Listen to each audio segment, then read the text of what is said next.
Yo le he puesto por título a esta exposición La verdadera grandeza en el reino de Dios. La verdadera grandeza en el reino de Dios.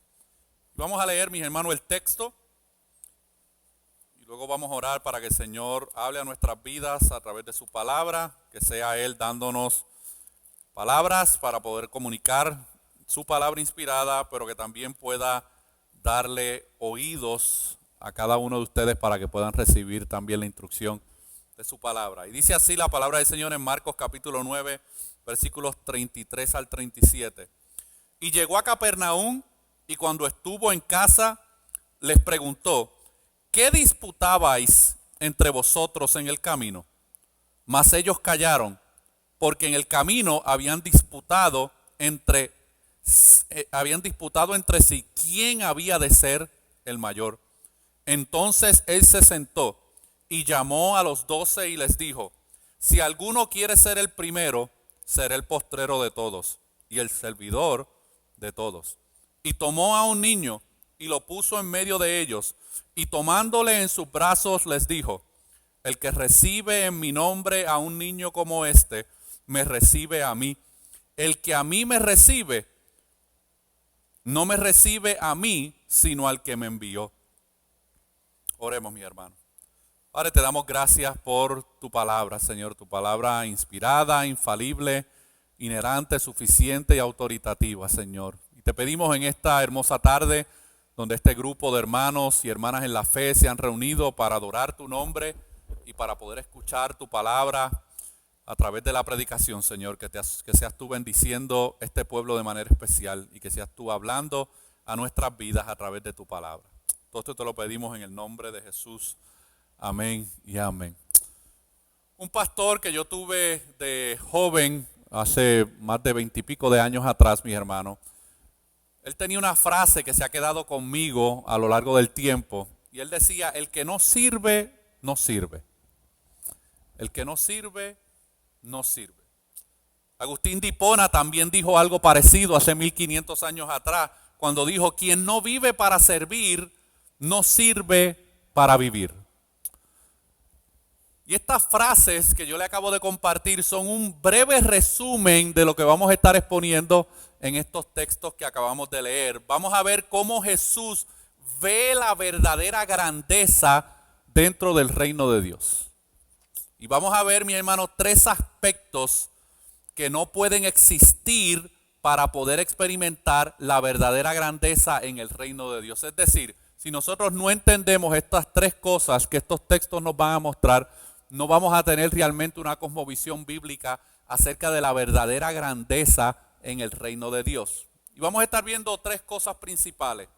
En la verdadera grandeza no hay orgullo. En la verdadera grandeza no hay deseo por posición. Y en la verdadera grandeza no hay deseo de prominencia.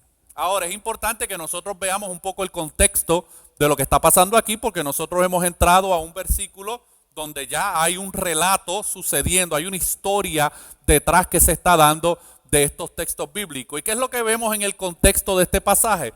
Bueno, nosotros vemos a Jesús y sus discípulos que acaban de llegar a la región de Capernaum, que se encuentra cerca del mar de Galilea. Y esta visita de manera particular va a ser la última visita de Jesús a esta región.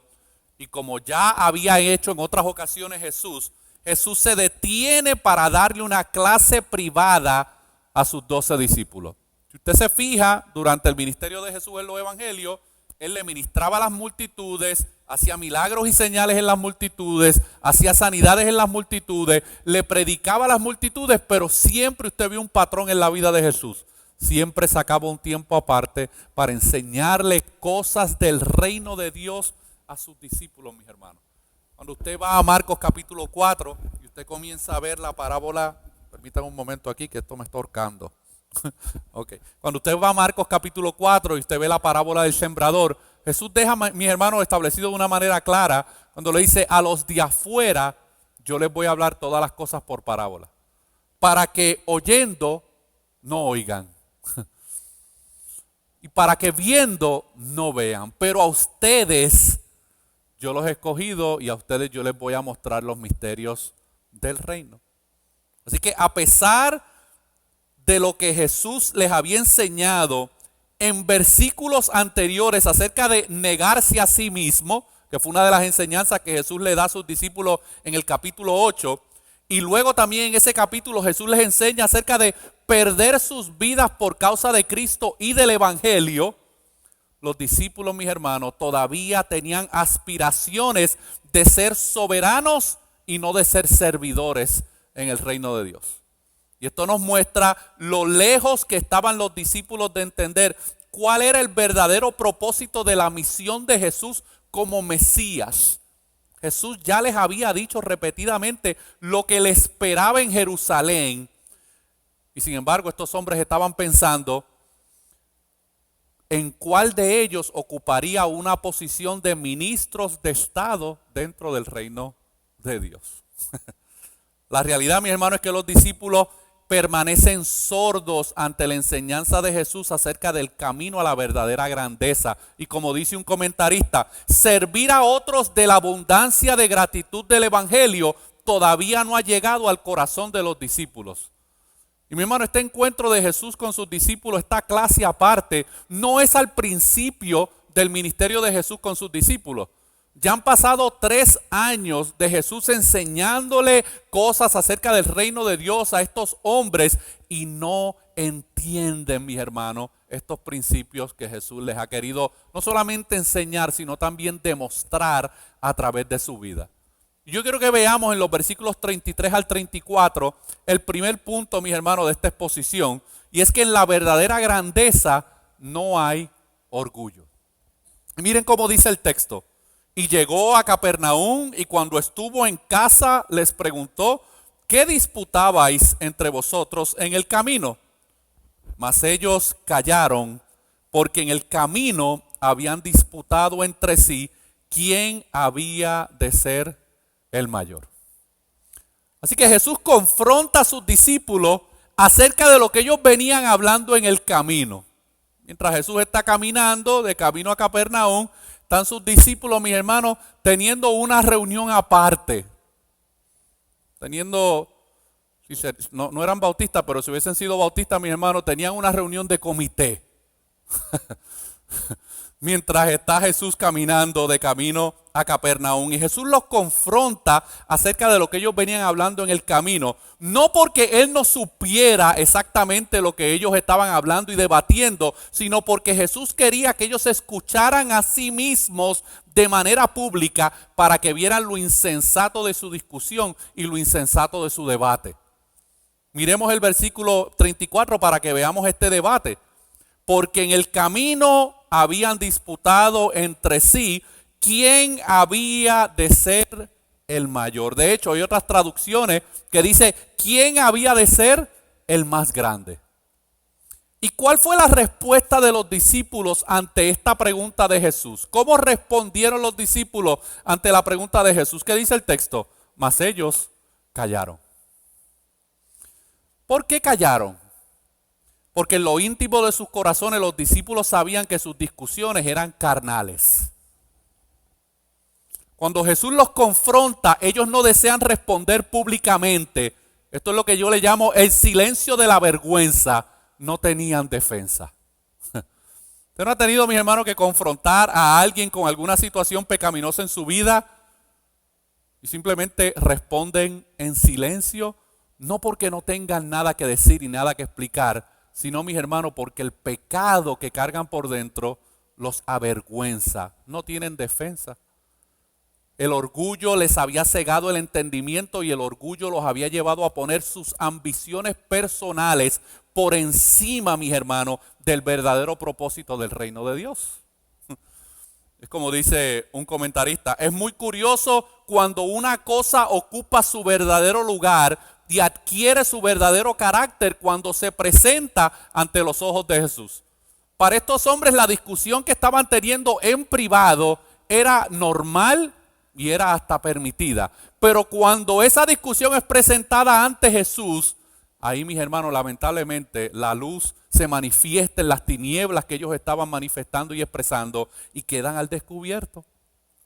Mientras los discípulos creían que Jesús no los estaba escuchando, la discusión acerca de cuál de ellos sería el más grande les parecía perfectamente honrada y hasta saludable. Pero cuando se tenía que plantear en presencia de Jesús, se veía claramente lo indigno y perverso de sus discusiones. Y mi hermano, esto nos lleva a nosotros a evaluar algunas cosas a veces en nuestra vida, aún dentro del contexto de nuestra vida cristiana y de la iglesia. ¿Cuáles son las verdaderas motivaciones detrás de las cosas que yo hago para Dios o deseo hacer para Dios? ¿Qué es lo que realmente está detrás de esas posibles motivaciones? Nos debemos preguntar, ¿podría yo seguir haciendo esto si Jesús me estuviera mirando de manera presencial? ¿Seguiría yo hablando de la manera en que lo hago si Jesús me estuviera escuchando personalmente? O yo le garantizo, mis hermanos, que sería muy distinto nuestro comportamiento. Y lo más probable responderíamos de la misma manera que los discípulos, avergonzados en silencio. Mis hermanos y mis amigos, no cometamos el mismo error de pensar que podemos ocultar nuestras verdaderas motivaciones ante la presencia de Dios. Que Dios nos libre de decir palabras y de hacer cosas que nos daría vergüenza que Él las viera o las oyera si estuviéramos presencialmente frente a Él. Pero ¿saben qué, mis hermanos? Que no hay nada que escape el conocimiento de Dios. Porque uno de los atributos de Dios es que Él es omnipresente y Él es omnisciente. Él lo sabe todo en todo momento, Él está en todo lugar. No hay pensamiento, mis hermanos, que llegue a nuestra mente. No hay motivación que salga de nuestro corazón corrupto que Él no conozca. Así que en la verdadera grandeza, mis hermanos, no hay orgullo. Pero también en la verdadera grandeza no hay deseo por posición. Y en el versículo 35 nosotros podemos ver que esta era la ambición que estos hombres tenían. Después de haber estado 3 años con Jesús, mi hermano, con Dios encarnado, siendo instruidos directamente a través de Dios encarnado, miren todavía las motivaciones que estos hombres tienen. Miren lo que dice el versículo 35. Entonces Jesús se sentó y llamó a los 12 y les dijo, si alguno quiere ser el primero, será el postrero de todos y servidor de todos. ¿Y qué nos muestra esto, mis hermanos?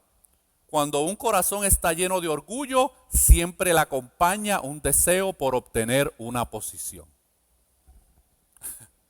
Eso no solamente, mi hermano, pasa en el mundo secular, en las empresas, en los negocios. Lamentablemente, mis hermanos, eso también pasa dentro del pueblo de Dios.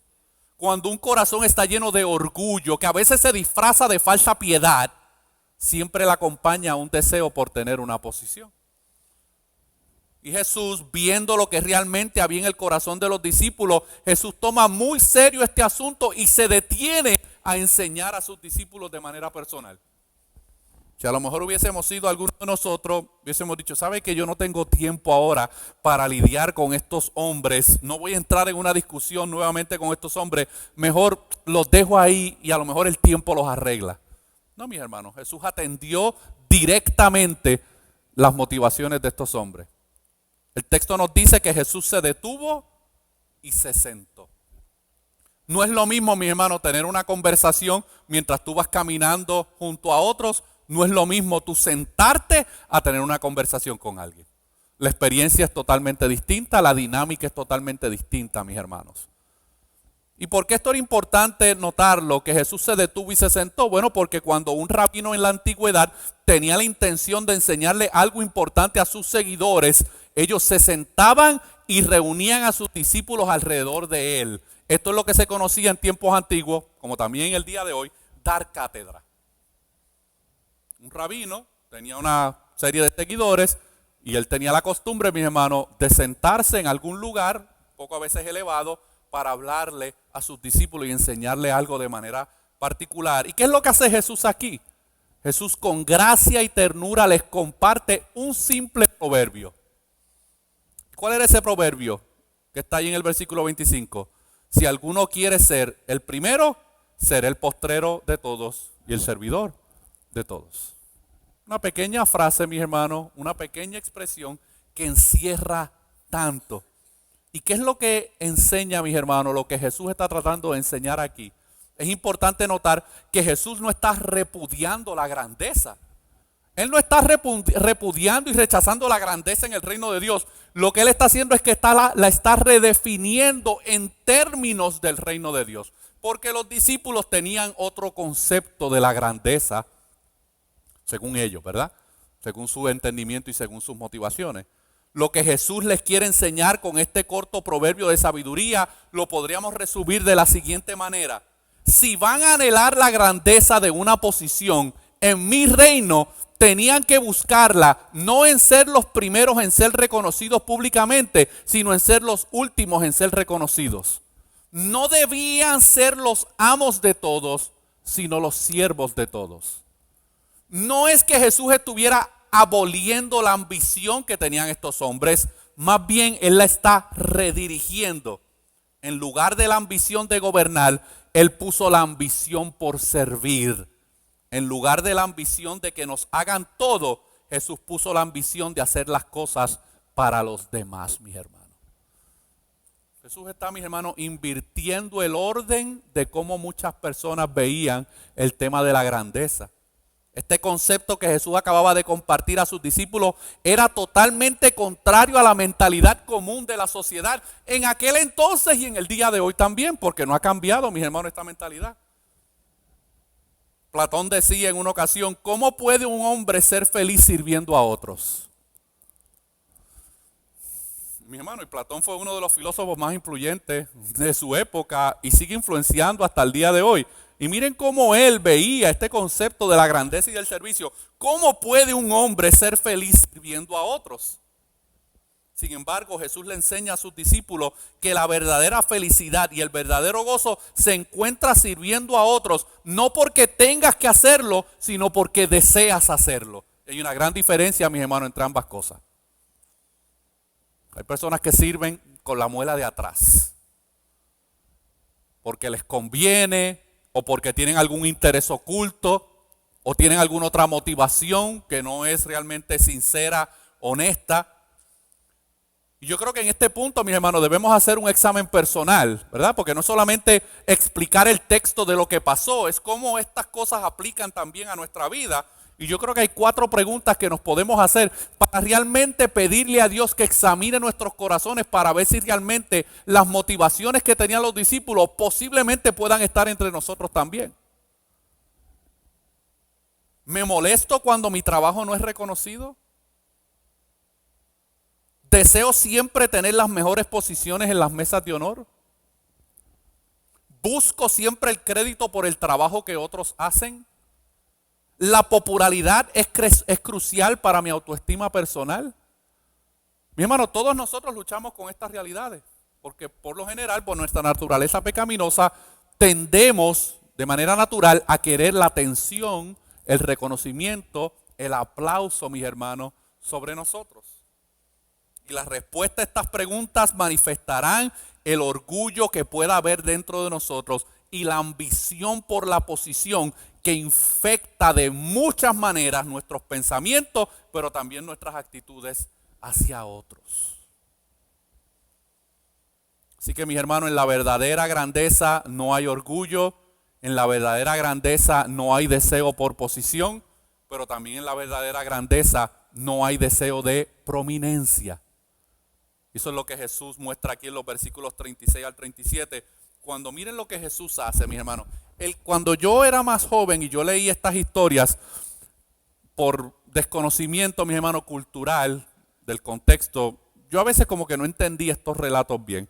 Yo decía, ¿y qué tiene que ver lo que Jesús les acaba de decir con lo que Él está haciendo en estos versículos 36 al 37? Como que para mí no guardaba mucha relación. Pero miren lo que Jesús hace. Ante la discusión de los discípulos, ante el cuestionamiento que Jesús le hace a los discípulos, miren lo que le dice Jesús, mis hermanos, ahí en el versículo 36 y 37. Y tomó a un niño y lo puso en medio de ellos, y tomándole en sus brazos les dijo, el que reciba en mi nombre a un niño como este, me recibe a mí. Y el que a mí me recibe, no me recibe a mí, sino al que me envió. Esto parece como un trabalengua, ¿verdad? Como que ¿qué es lo que está queriendo decir? Como que una cosa contradice la otra, como que son antónimos. ¿Qué es lo que Jesús está queriendo decir aquí, mi hermano, e ilustrar? Bueno, Jesús ahora procede a ilustrar lo que realmente significa la verdadera grandeza del servicio. ¿Y cómo Él lo hace? ¿Qué dice el texto? Que Él toma a un niño y lo pone en medio de ellos. Pero no solamente lo pone en medio de ellos, sino que también hace otra cosa. Toma al niño y lo pone en sus brazos. Y yo me preguntaba, ¿por qué esta acción de Jesús nos debe llamar la atención? ¿Qué enseñanza tan profunda puede haber en agarrar un niño y ponérselo en los brazos? Eso como que es algo natural para nosotros, ¿verdad? Los niños, hermanos, son hermosos, ¿verdad? Y cuando hay un niño de 3, 4 años, todo el mundo quiere jugar con él, todo el mundo quiere cargarlo, todo el mundo quiere tener un tiempo con el niño. Bueno, eso nosotros lo entendemos porque vivimos, mi hermano, en este lado del mundo, en otro siglo y en otra generación. Pero esta acción era una acción inusual. ¿Por qué? Porque en tiempos antiguos había un alto nivel de mortalidad infantil. Y la sociedad, mis hermanos, no le daba muchos méritos de valor a los niños como los que hoy se les da. La mayoría de los niños que nacían no llegaban a la edad de 5 años. O sea que, mis hermanos, no había la misma cantidad de importancia ni de valor a los niños en tiempos bíblicos por la alta mortalidad infantil. Recibir a un niño pequeño, mis hermanos, como lo hizo Jesús aquí, ¿sabe qué significa? Romper con las normas sociales, rebajándose uno mismo al aceptar a otros de un estatus social más bajo y por tanto arriesgándose a perder la posición de poder y de prestigio. Ningún otro rabino en Israel, mis hermanos, hubiese hecho esto. Ningún otro rabino hubiese tomado a un niño como un ejemplo para enseñar una verdad espiritual a sus seguidores. Porque los niños, mis hermanos, eran considerados como poca cosa, como ciudadanos de segunda y de tercera categoría. Y es por esta razón que un niño pequeño era el ejemplo perfecto para mostrar el valor de lo que significa ser parte del grupo de los postreros, el grupo de los últimos. Porque en la sociedad, mis hermanos, en los últimos que se pensaba, en la sociedad de Jesús, en los últimos en que se pensaba, ¿era en quién? En los niños. Y mis hermanos, esta ilustración dejó desconcertado a los discípulos. Si se habían quedado callados en la primera pregunta de Jesús, ¿qué es lo que ustedes están discutiendo en el camino? Ahora, mis hermanos, se han quedado con la boca totalmente abierta. Jesús les dice de manera enfática, y es importante, mi hermano, cuando nosotros leemos la Biblia, a veces notar el énfasis que el texto nos está mostrando. Dice, el que reciba en mi nombre a un niño como este, me recibe a mí, y el que a mí me recibe, no me recibe a mí, sino al que me envió.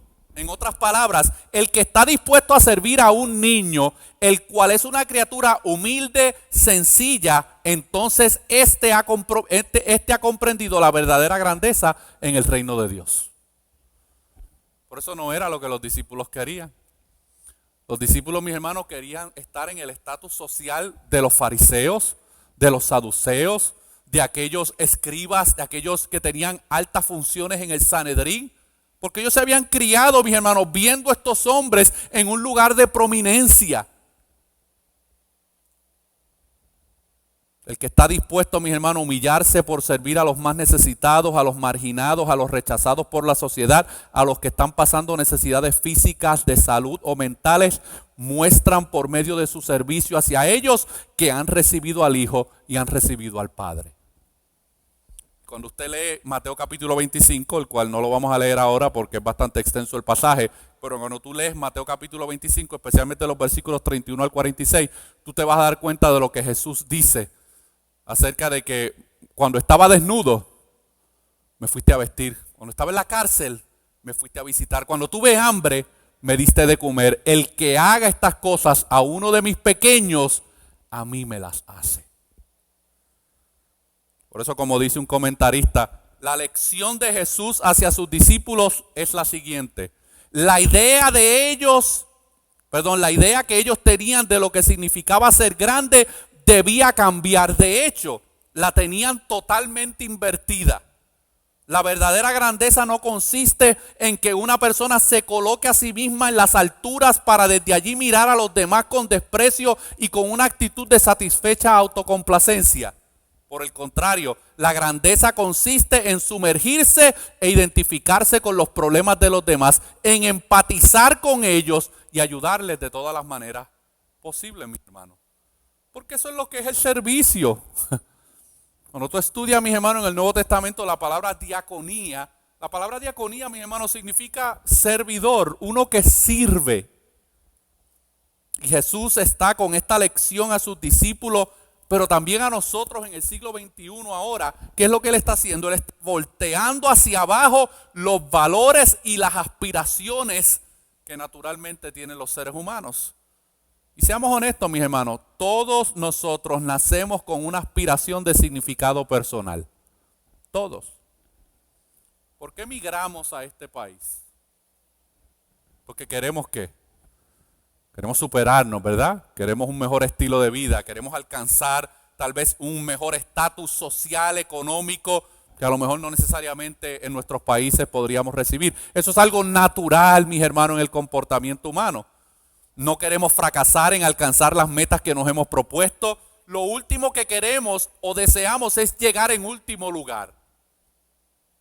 ¿Usted alguna vez ha competido en alguna carrera de correr o de algo? ¿Usted ve a alguien que comience la carrera y diga, yo quiero ser el último en llegar a la meta final? ¿Verdad que no? ¿Hay algún premio que se le da al último que llegó?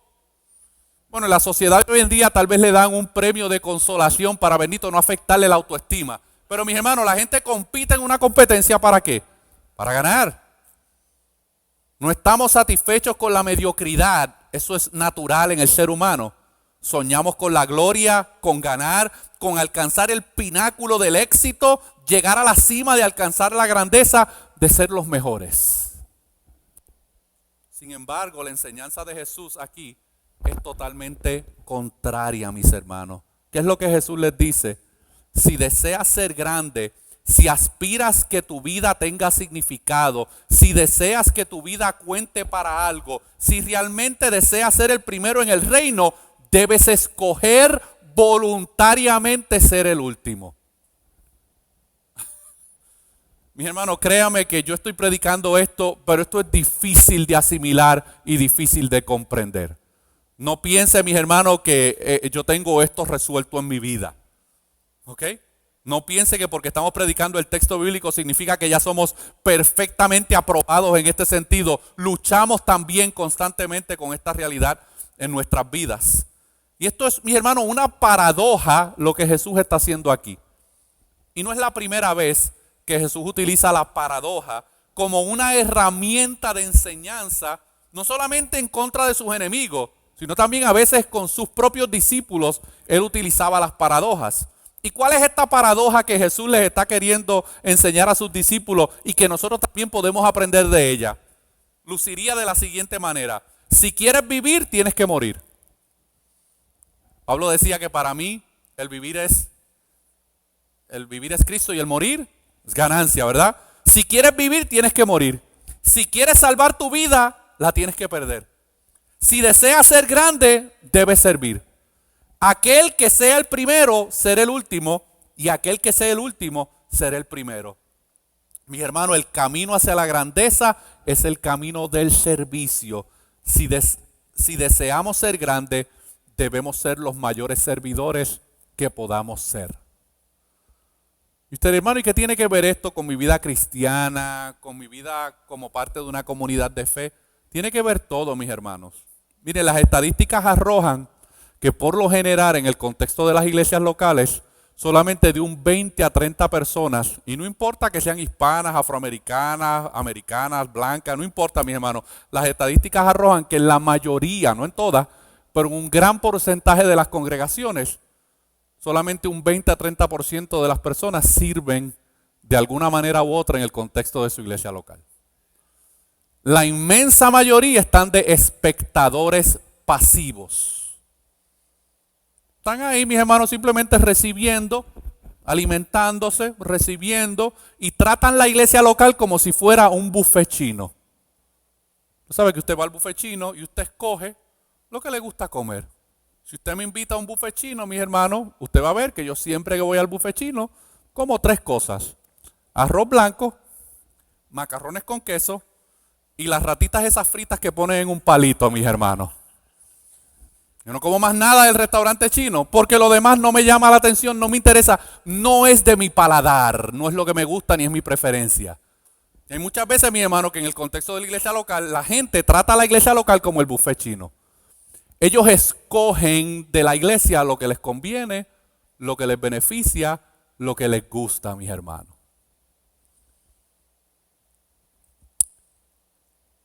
Al contemplar, mis hermanos, este relato y la enseñanza que Jesús le trae a sus discípulos, no debemos olvidar que Jesús mismo nos dio el mayor ejemplo de lo que significa la verdadera grandeza.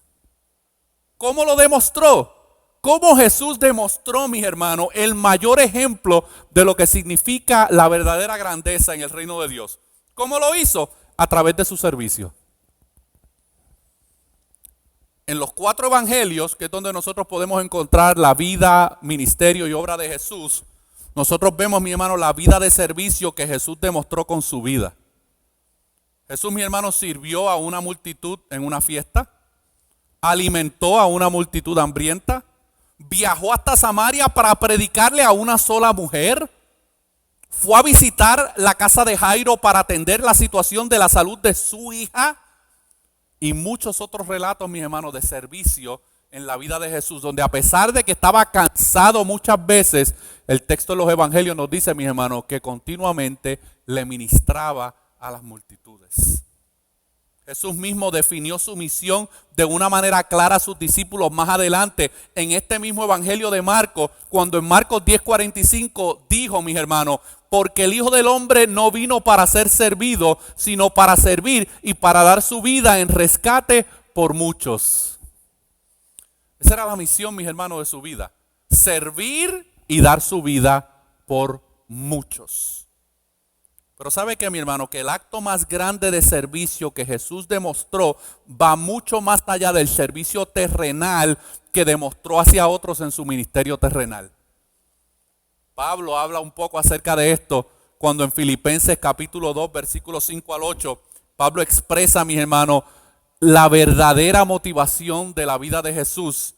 Y él dice en ese famoso pasaje, en esa famosa doxología, dice, haya pues en vosotros este sentir que hubo también en Cristo Jesús, el cual siendo en forma de Dios, no estimó el ser igual a Dios como cosa a que aferrarse, sino que se despojó a sí mismo, tomando forma de siervo, hecho semejante a los hombres, y estando en la condición de hombre, se humilló a sí mismo, haciéndose obediente hasta la muerte y muerte de cruz. Y esto, mis hermanos, es lo que podríamos llamarle la paradoja de las paradojas. ¿Por qué, mis hermanos? ¿Por qué es la paradoja de las paradojas? Lo que acaba de Pablo de escribir aquí en Filipenses capítulo 2, versículos 5 al 8. ¿Por qué es la paradoja de las paradojas? Bueno, yo creo que por 4 razones, mis hermanos. Número 1, porque Cristo, la segunda persona de la Trinidad, se despoja de su gloria eterna para que ahora los hombres, por medio de su encarnación, puedan participar de la gloria eterna. Increíble, mis hermanos. Jesús no tenía que despojarse de nada. Quienes pecamos contra Él fuimos nosotros. Pero Él se despoja de su gloria eterna, mi hermano, para que nosotros a través de su obra en la cruz podamos participar de esa gloria eterna. Cristo, el creador de todas las cosas visibles e invisibles, por medio de su encarnación, ahora toma forma de siervo para venir a servir a las criaturas que Él creó. El creador sirviendo a las criaturas. Mis hermanos, esto debería realmente mover nuestros corazones, mis hermanos, y nuestros pensamientos, que el creador de todas las cosas se humilló para venir a servirnos a nosotros. Y sin embargo, mis hermanos, cualquier cosita en el contexto de nuestras vidas y nuestra iglesia local que no nos gusta o que no nos parece, tomamos una actitud como que yo estoy aquí, pero voy a estar aquí en silencio, sin hacer nada, sin participar de nada, sin servir a nadie. Cristo, mis hermanos, el ser supremo y soberano, por medio de su encarnación, se humilló de la manera más humillante para que por medio de su muerte los hombres puedan ser salvos. Y Cristo, el Hijo de Dios, obedeció perfectamente la voluntad del Padre para que por medio de su obediencia, nosotros los pecadores desobedientes pudiéramos ser hechos justos por medio de su obediencia. Mis hermanos, esas son tremendas paradojas que en nuestra mente humana son difíciles de comprender. Como resultado, mis hermanos, de esa vida de despojo, de servidumbre, de humillación y de obediencia, el texto dice que Cristo fue exaltado como el ser más grande del universo. Por eso ahí mismo Pablo en Filipenses 2, versículos 9 al 11, culmina, mis hermanos, este hermoso relato y dice: por lo cual Dios lo exaltó hasta lo sumo y le dio un nombre que es sobre todo nombre, para que en el nombre de Jesús se doble toda rodilla de los que están en los cielos y en la tierra y debajo de la tierra, y toda lengua confiese que Jesucristo es el Señor, para la gloria de Dios Padre. Por eso, mis hermanos, mis hermanas y los amigos que nos acompañan hoy, Cristo nos está llamando a que experimentemos la verdadera grandeza a través de una vida de servicio incondicional. Que la gente a veces no va a recibir bien nuestro servicio hacia ellos, sí, lo más probable. Que la gente a veces va a ser malagradecida con nuestro servicio hacia ellos, lo más probable. Es más, lo más probable sea más que menos que esa sea la realidad. Que la gente va a malinterpretar nuestro servicio, sí va a pasar. Que la gente va a menospreciar nuestro servicio, tenlo por seguro que va a pasar.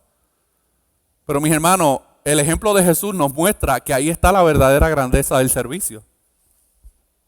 Y concluyo, mis hermanos, con esta famosa frase de J.C. Ryle que comenta y dice: la idea de grandeza que tiene el mundo consiste en gobernar, pero la grandeza cristiana consiste en servir. La ambición del mundo es recibir honor y atención, pero el deseo del cristiano debe ser más que recibir y ayudar a los demás más que ser ayudados. En resumen, la persona que se dedica más a servir a los demás y a ser útil en sus días y en su generación es mayor ante los ojos de Cristo.